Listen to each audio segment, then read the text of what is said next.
I need to read the transcript first to understand the full story structure before writing.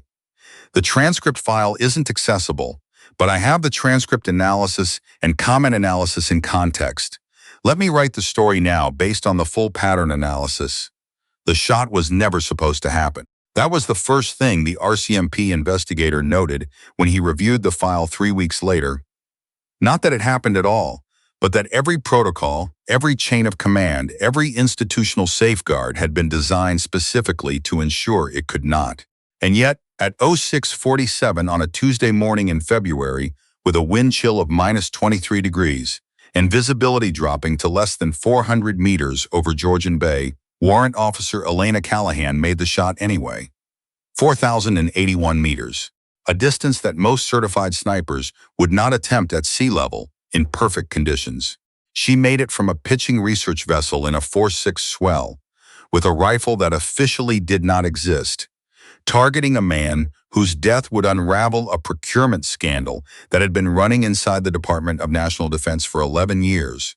She did not tell anyone she was going to do it. That was the part the Navy could not forgive. Callahan had come up through the Princess Patricia's Canadian Light Infantry, which was itself unusual enough. Female snipers in the PPCLI were not unheard of by 2019, but they were rare enough that every one of them carried an additional burden: the awareness that any mistake would not be recorded as her mistake alone, but as evidence of a category error. She understood this by the time she was 24. She had understood it since basic, when her groupings at 300 meters were tighter than any other recruit in her cohort, and her section commander had looked at the target paper for a long time before saying anything. What he finally said was, "Don't make this your whole personality." She thought about that comment for years afterward. She was still thinking about it the morning she lined up the shot over Georgian Bay. What the investigator's file did not capture, what no file could capture, was what Callahan had been carrying for the 14 months before that morning. The investigation focused on the shot itself, on the rifle, on the chain of authorization that should have existed and did not. It did not ask what it costs a person to watch an institution they believed in dismantle itself from the inside, quietly, over years, using the language of efficiency and restructuring and budget alignment to describe what was, in practice, a systematic theft. She had found the first discrepancy by accident. It was October, 2 years prior, and she was attached to a joint procurement evaluation team at CFB Borden as a technical assessor, a role that amounted in practice to sitting in fluorescent-lit rooms and reading specifications for equipment she would never be authorized to use in the field. The work was tedious in the specific way that institutional work is tedious, not because nothing was happening, but because everything was happening in a register that felt disconnected from consequence. Numbers in columns, reference codes, approval signatures that had no faces attached to them. The discrepancy she found was in a line item for optical sighting systems. The procurement record showed a unit cost that was 43% higher than the manufacturer's published price. This happened sometimes. Government contracts included overhead, handling, integration costs, but the quantity ordered did not match the quantity recorded as received. The gap was small, 11 units. But 11 units at that price point represented a number that, to Callahan's mind, was not a rounding error. It was a decision. She flagged it through the standard channel. She filed a discrepancy report with her section officer, a major named Fenthorpe, who thanked her for her thoroughness and told her the file would be reviewed. 3 weeks later, she received a memo informing her that the discrepancy had been investigated internally and resolved. No further details were provided. She pulled the original procurement file again. Nothing had changed. The number was still wrong. This is the point at which most people stop, not because they lack the moral clarity to continue, but because the architecture of institutional wrongdoing is designed precisely to exhaust the people who notice it. The reports go in, the assurances come back, the files stay the same. The person doing the noticing is left holding a piece of information that has been officially declared resolved, which means that continuing to push it is no longer due diligence. It becomes, in the language of institutional culture, a problem with them, with their judgment, with their ability to accept a reasonable answer and move on. Callahan did not move on. What she did instead was quieter and more dangerous. She began requesting access to adjacent procurement files under the guise of her technical assessment role. The role gave her legitimate reason to cross-reference equipment specifications, and cross-referencing specifications required access to the purchase records. She was careful. She did not pull files that had no connection to her assigned work. She did not ask questions that would draw attention. She built the picture slowly, over 7 months, the way you build a ballistic solution, by eliminating variables one at a time until what remains is the only answer the physics allows. By March, she had identified 6 separate procurement streams, all running through the same set of approval signatures, all showing the same pattern: quantity discrepancies, inflated unit costs, and receiving records that did not match the delivery manifests. The money, her rough calculation, done by hand in a notebook she kept in her quarters, was somewhere between $14 and $19 million over an 8-year period. Not enormous, by the scale of federal contracting, enough to be invisible, enough to have been invisible for nearly a decade without anyone connecting the streams. The approval signatures all belonged to one name: Brigadier General Harlan Morse. Morse was not a man Callahan had ever met in person. He was a presence in the procurement world the way certain weather systems are a presence: large, consistent, generating conditions that everyone worked around without discussing. He had been in his current role for 11 years. He had a reputation as an effective administrator, someone who understood the gap between military necessity and fiscal reality and could navigate both without losing sight of either. He had a flag in his office from a peacekeeping rotation in the 90s. He had a commendation from the Chief of Defense Staff. He had, according to Callahan's notebook, authorized the systematic misdirection of somewhere between $14 and $19 million in defense procurement funds. She did not go to Fenthorpe again. She went instead to the Inspector General's office, which was the appropriate channel for allegations of this scale and nature. She submitted a formal written complaint, 19 pages, with supporting documentation. She was told the matter would be reviewed with confidentiality and discretion. 4 days later, she was reassigned. The posting was to HMCS Resolute, a patrol vessel operating in the Georgian Bay region as part of a joint Coast Guard and naval exercise. The reassignment was framed as an operational opportunity. Her technical expertise in long-range optics made her a natural fit for a surveillance protocol the exercise was piloting. The framing was so plausible that she almost believed it. She had spent enough time inside institutions to recognize the mechanism. The reassignment was not a punishment. It was a removal. Get her out of the building. Get her away from the files. Put her somewhere remote and operationally legitimate and wait. She brought the notebook. She also brought the rifle. The rifle was not a standard issue weapon. It had come to her through a channel that she would later describe to investigators with careful precision as informal technical evaluation. Language that was technically accurate and practically meaningless. What it meant was that a friend in the Armaments Testing Division had let her sign it out under an evaluation protocol that had since been discontinued. The rifle was a long-range precision system, domestically developed, not yet in production. Its existence in the official record was ambiguous enough that its presence aboard Resolute did not register as unusual to anyone who checked the manifest. She kept it in her rack space. She kept it close. This was the detail that would later drive the comments sections into a sustained argument. The rifle that was simultaneously in her quarters and on the table in Commander Sullivan's briefing room. The investigator's file would eventually resolve this contradiction by noting that there were, in fact, 2 separate events being conflated in early reporting. An initial inspection of the weapon by Chief Petty Officer Ferrer, which occurred with Callahan present, and the weapon on a table between them, and a later period in which Callahan retained exclusive custody of the weapon in her quarters. The timeline had been compressed in the initial accounts, creating the impression of a spatial impossibility. The rifle had not been in 2 places at once. The story had simply been told out of sequence, but that came later. What happened first was the storm. The exercise had been running for 9 days when the weather system moved in faster than forecast. Georgian Bay in February is not a body of water that forgives poor planning, and while Resolute was a capable vessel, the combination of the storm track and a navigational decision that Sullivan would later describe as tactically reasonable, given the information available, put them in a position that was, by any technical measure, dangerous. They were holding station 8 kilometers off the main shipping lane when the communications array went down. The array going down was not, in itself, catastrophic. Resolute had redundant systems, and Sullivan initiated backup protocols within 4 minutes. What the backup protocols revealed was that someone had been using the ship's encrypted communication channel to transmit data that was not part of the exercise. Someone aboard Resolute had been sending information to an external receiver. Sullivan called Callahan to the bridge at 0200. He did not tell her why initially. He showed her the transmission log and watched her face. What her face showed him was not guilt and not surprise.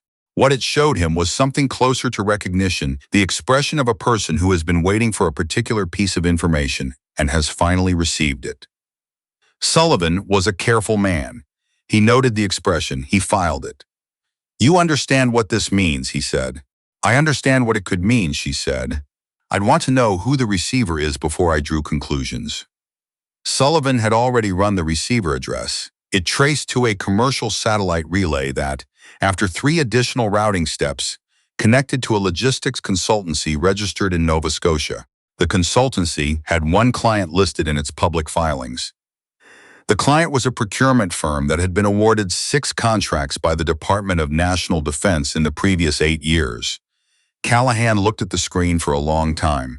Then she said, "They know I'm here." Sullivan did not immediately understand what she meant. He would understand it fully approximately 40 minutes later, when the tender vessel that had been running parallel to Resolute at a distance of 12 kilometers changed course and began closing. The tender's transponder identified it as a support vessel for the exercise. It was not a support vessel for the exercise. This would later be established beyond any reasonable doubt. At the time, Sullivan had no reason to question the transponder signal, and so his initial response was operational rather than defensive. He hailed the tender on the exercise frequency and received no response, which was unusual, and then on the emergency frequency and received a response that was, to his ear, slightly off. The phrasing was correct. The cadence was wrong. Callahan was already below deck. She had not asked permission. She had not explained herself. She had gone to her rack space, and she had taken out the rifle, and she had come back up through the aft hatch onto the deck, which was wet and pitching in a swell that would later be measured at 3.4 meters, and she had begun the process of making a ballistic calculation that no reasonable person would have attempted. The tender was at what she estimated as 4,000 meters. She calculated later, with access to the GPS records, that it was 4,081. The wind was variable, gusting to 32 kilometers per hour from the northwest. The temperature was -8 at deck level. The swell was introducing a rotational component to the platform that meant her firing position was never stationary. She was solving for a moving target from a moving platform in conditions that most certified long-range shooters would have declined entirely. She did not decline. What she was doing in technical terms was not something that can be reduced to talent or nerve. It was the product of approximately 12,000 hours of practice, a working knowledge of exterior ballistics that most academic specialists would find creditable, and a psychological state that she would describe to the investigator weeks later as very quiet, not calm, quiet. The distinction mattered to her, and she took some time to explain it. Calm implied an absence of urgency. Quiet implied that the urgency was present, but no longer interfering with the calculation. Her mind had gone to a place where the wind speed was a number, and the distance was a number, and the swell period was a number, and what remained was to find the solution that connected all 3. She found it. The first thing Sullivan knew of the shot was the sound. A single crack that reached him on the bridge a moment before Resolute's deck cameras captured the muzzle flash. He was out the bridge door in 11 seconds. He found Callahan standing on the aft deck in the driving cold, the rifle at her side, watching the tender through the scope she had detached and was holding to her eye. "Callahan," he said, "The man at the tender's helm," she said, without lowering the scope. "His name is Duncan Reeve. He works for the logistic consultancy in Nova Scotia. He was on Resolute for 48 hours in January under a contractor credential that Brigadier General Morse signed." She paused. "He was coming to recover the notebook." Sullivan looked at the tender. At this distance, in these conditions, he could see very little. But he could see that the vessel was no longer on its previous course. He could see that it was drifting. "Is he dead?" Sullivan asked. "No," Callahan said. "He's incapacitated. I shot the helm console. He has a secondary injury from the fragmentation, but he'll survive it." Sullivan absorbed this information. He was a methodical man, and methodical men, when confronted with events that have no procedural category, sometimes need a moment. He took the moment. "You shot the helm console," he said. "At 4,081 meters," she said, "in a force 6 swell." She finally lowered the scope and looked at him. "I didn't want to kill him. I wanted to stop him, and I wanted to demonstrate to whoever sent him that this was going to cost them more than they had calculated." The tender was recovered by Coast Guard 40 minutes later. Reeve was airlifted to hospital in Owen Sound with lacerations to his right hand and forearm from console fragmentation. He was conscious, and from the moment the paramedics reached him, entirely silent. He said nothing in the Coast Guard vessel. He said nothing in the ambulance. He said nothing in the emergency room until his lawyer arrived, which was faster than anyone would have expected, given the hour and the remoteness of the location. The speed of the lawyer's arrival was itself noted in the investigator's file, flagged without comment, and later became one of 11 separate threads that the RCMP's Financial Crimes Unit would pull simultaneously when the case formally opened. Callahan spent the next 4 hours on the bridge of Resolute, drinking coffee that Sullivan made himself, while Resolute's communications officer worked to restore the primary array. Sullivan did not ask her to explain herself. He had read enough of the situation by then to understand that explanation could wait. What he did ask at one point was why she hadn't told him. "She thought about that for a while, because I didn't know which communications were compromised," she said. "If I told you in a room with a listening device, the information got back to Morse. If I told you without knowing whether the room was clean, the risk was the same. The only action I could take that didn't require trusting a channel I couldn't verify was a unilateral physical action." Sullivan was quiet for a moment. "That's a very specific reasoning process," he said. "I've had 14 months to develop it," she said. The notebook went to the RCMP Financial Crimes Unit 8 days after the incident, delivered by Callahan in person to an investigator named Staff Sergeant Ann Inslee, who had been specifically requested from outside the D&D oversight structure. This was a precaution that Callahan had stipulated as a condition of her cooperation, and which the RCMP had agreed to without apparent difficulty. Ann Inslee was based in Winnipeg. She had no prior connection to D&D procurement files. She was, in Callahan's assessment, a clean channel. Ann Inslee spent 4 hours going through the notebook. She did not say much during those 4 hours. She asked occasional clarifying questions about reference codes, about the specific meaning of certain abbreviations, about the timeline of the reassignment to Resolute. At the end of the 4 hours, she closed the notebook carefully and set it on the table between them.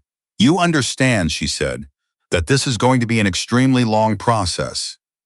"I understand," Callahan said, "and that you will be required to remain available for testimony and to refrain from speaking publicly about the investigation for what may be an extended period."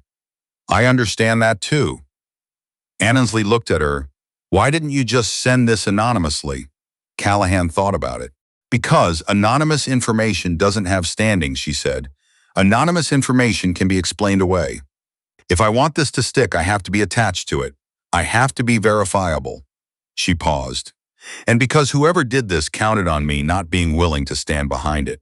They reassigned me to a vessel in February in Georgian Bay because they thought the isolation and the conditions would either discourage me or provide a plausible context for something worse." Her voice did not change. "I wanted them to know that the calculation was wrong." The formal investigation took 19 months. During that period, Callahan returned to a desk posting at CFB Trenton, which was not the posting she would have chosen, but was where the institution put people who needed to be kept close and kept quiet. She complied with the posting. She filed her weekly reports. She answered every question from the investigative team with the same careful precision she brought to a ballistic solution. Eliminate the variables. State what remains. Let the numbers speak. Brigadier General Harlan Morse resigned from his position in the 14th month of the investigation, citing personal health reasons before the formal charges were laid. The charges were laid 3 months after his resignation. They included fraud, breach of trust, and a count related to the unauthorized use of classified communication infrastructure. This last charge connecting, through the evidence Callahan had documented, to the transmission log Sullivan had shown her on Resolute's bridge. Reeve, from the tender, pleaded guilty to a reduced charge in exchange for testimony.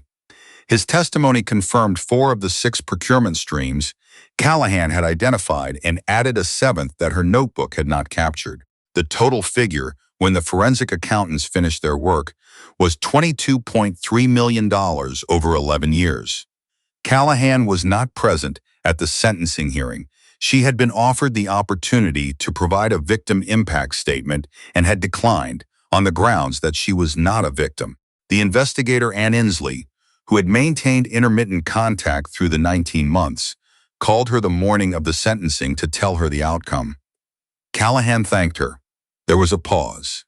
For the record, Ann Inslee said, the shot at 4,081 meters. In those conditions. Yes, Callahan said. I've been asking around. People in that community. People who do what you do. Another pause. Nobody believes it was possible. Callahan was quiet for a moment. Outside the window of her quarters at Trenton, the February light was already failing at 4 in the afternoon, the way it does in southern Ontario in winter. Not gradually, but as if someone had made a decision. It was necessary, she said. That's different from possible. She looked at the window. Possible is what the conditions allow. Necessary is what the situation requires. When those two things don't match, you don't adjust the requirement. You change what's possible. She set down the phone. On the wall above her desk, held in place by 2 standard issue clips, was a piece of target paper. Not from Georgian Bay, that target paper was evidence, properly tagged and stored in an RCMP facility in Ottawa. This was older, from a range qualification in Alberta, 4 years before the morning on Resolute. The grouping was very tight. 3 rounds inside a circle that most people, looking at it from across the room, would assume had been made by a single shot. She looked at it for a moment. Then she turned back to the desk, and the weekly report, and the ordinary ongoing work of being a person who had done what was necessary and was now waiting, with patience she had earned, for the institution to catch up to what she already knew.